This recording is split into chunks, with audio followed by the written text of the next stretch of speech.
Kendrick Lamar's Super Bowl performance was far more than a meticulous orchestrated pop culture spectacle. It was a deliberate, even if subtle, intervention in the machinery and spectacle of American empire. Yet, the point has been entirely missed, both in the meaning of his performance and the protest that was woven within it. When a member of the 400-person field cast unfurled a combined Palestinian and Sudanese flag emblazoned with the words Gaza and Sudan, the act was both unexpected and, in retrospect, incredibly on message. For those who've been following the shifting terrain of protest and performance art, this flag waving wasn't a random disruption or a spur-of-the-moment rebellion. Rather, it appeared to be an integral component of what was a carefully designed, subversive commentary, a commentary that ripped open the sanitized veneer of our passive consumption-based culture and forced us to confront the realities we prefer to ignore. The protester, who ascended atop a car used in the show, brandished the flags only to be swiftly tackled by field security. The NFL later confirmed that the individual had hidden the flags until the final moments of the performance and has been banned for life from NFL events, a fittingly draconian response in an era that seems to conflate the spectacle of dissent with acts of outright terrorism. This incident unfolded against the backdrop of a dire humanitarian crisis in both Gaza and Sudan, where suffering and neglect from Western leaders remains an everyday reality. Social media erupted in a blaze of conflicting interpretation. Some hailed the flag display as a bold, necessary act of protest that forced a global audience to reckon with these brutal realities. Others dismissed it as a mere distraction, a performative stunt that would fade into the background once the football game would resume. Yet, as I see it, the very fact that so many people are debating whether this act was part of the show or not speaks volumes about our current cultural moment. We live in a time when the line between high art and performance art has been blurred beyond recognition, where the meaning of revolution is increasingly mediated by the forces of celebrity and spectacle rather than by the people. This is not a new dilemma for artists. Nina Simone famously stated, "An artist's duty, as far as I'm concerned, is to reflect the times." She saw this as an obligation for Black artists, painters, sculptors, poets, and musicians alike, a responsibility that became all more urgent in desperate times when survival itself was at stake. She also believed that young people of all races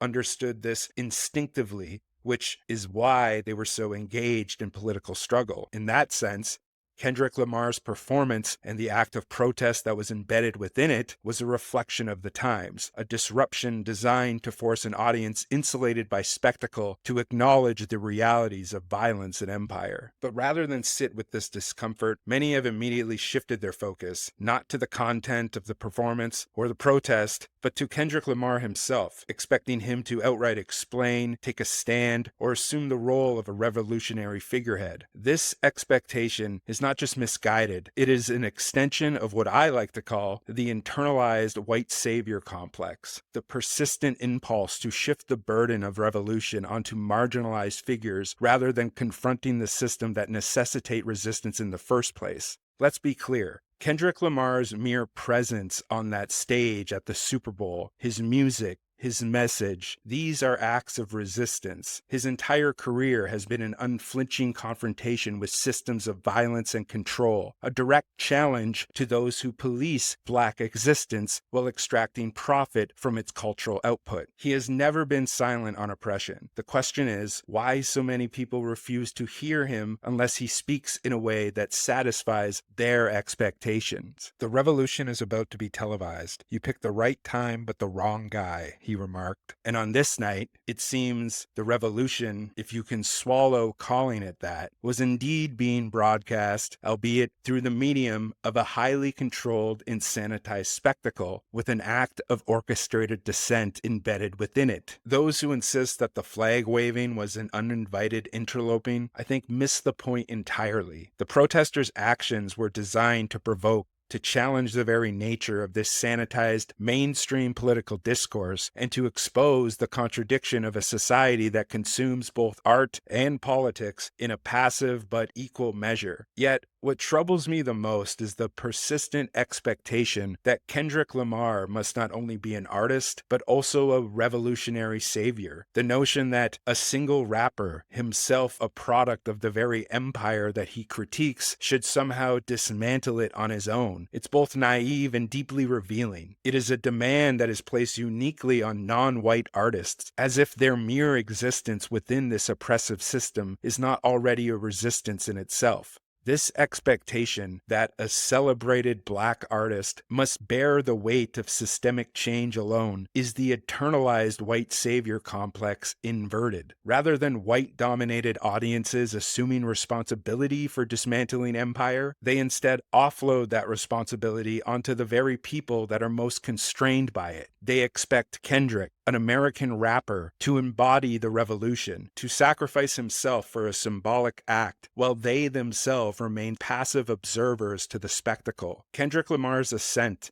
achieved despite systemic constraints faced as a black man living in America, exemplifies the paradox of both being a product of an oppressive system and a critic of it. But he is not required to jeopardize his own well-being for symbolic acts when those who passively consume his art are not prepared to share in the inherent risks of true transformative action. As Karl Marx once noted, people make their own history, but they do not make it in the conditions they please. And as a mainstream artist whose music and performance is deliberately crafted to challenge the status quo and to provoke deep reflection on social inequalities, Kendrick Lamar is compelled to navigate this dual reality that Marx speaks of, making his own revolutionary history, but not in the conditions of his choosing. On one hand, he must use his platform to articulate the struggles born from systemic oppression, while on the other, he is inexorably tied to the very structures that limit his freedom. This balance necessitates cautious pragmatism rather than reckless sacrifice. It is in this duality that underscores the reality that systemic change cannot be the burden of a single artist or person, but must be a collective endeavor. If Kendrick Lamar's work has illuminated anything, it is that true transformation requires shared risks, not the elevation of any single figure. Art, by its nature, is a medium for provoking thought and stirring emotion. It is not and should not be expected to be a blueprint for immediate structural revolution. Revolution is a material process, not a performance. It is shaped by the shared, brutal existence of the reality of economic and political life, where the dialectic of materialism reigns supreme. Yet, here we are, witnessing a moment where art and protest is melding into a single performance, a performance that critiques the very notion that the revolutionary spirit must always manifest in tangible, immediate outcomes. The Flag Wavers Act was a deliberate nod to the contradictions of our society. On one hand, it was a call to attention, a visual reminder of the crisis that is unfolding in both Gaza and Sudan, while on the other, it was a calculated move within the realm of performance art, one that anticipated and even relied on the predictable response of these security forces. Kendrick Lamar likely knew full well that the flag's revelation would trigger such a reaction, and that reaction in turn would serve as a microcosm of the broader societal mechanisms of control and spectacle. The spectacle of it all forces us to confront an inconvenient truth. Those who are closest to the centers of power, regardless of their celebrity status, often have the least agency to enact any type of meaningful change. This is not a failing of any individual's character, but is a structural condition. It is a fact of life in a society where material conditions dictate the scope and nature of our actions. If we are to move beyond the confines of mere spectacle and effect true change, we must first understand that art, while potent and stirring, is only the beginning of this conversation. The responsibility for such revolution does not rest within a single artist or individual. It lies within all of us. The real revolution is not found in the fleeting spectacle of a halftime show. It is built by the people, in the streets, in the struggle, in the collective fight against the forces that bind us.